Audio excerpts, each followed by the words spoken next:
In this video segment today, I'm going to cover a couple additional long press functions that are available through the keypad here. Specifically the status and the bypass feature. So we can actually get a system status at any time.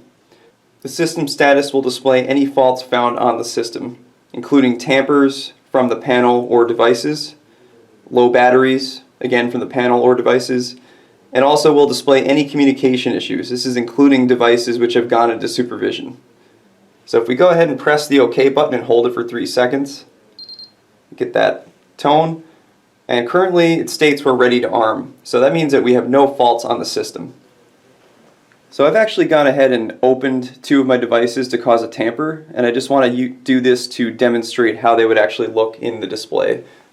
So here we go. If we press the status button again,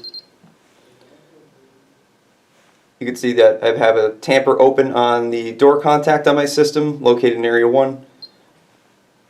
And then I also have a motion viewer that's in tamper. So we could scroll through using these arrow keys here.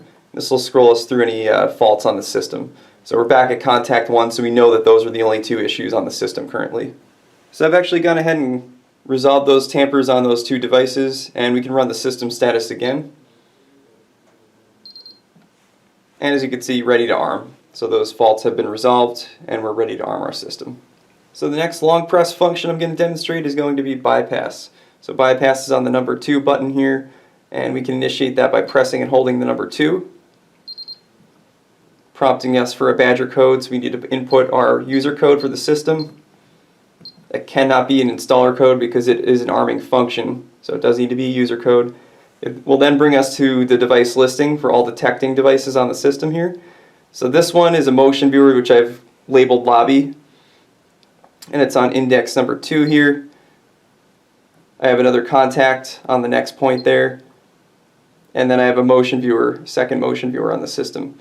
So if we go ahead and scroll back around, that'll take us to that first device. So if I want to go ahead and bypass this, I'm just going to press OK. And that'll bypass it. So if I want to scroll through and let's say on the next arming also bypass my door contact, I can hit OK on that.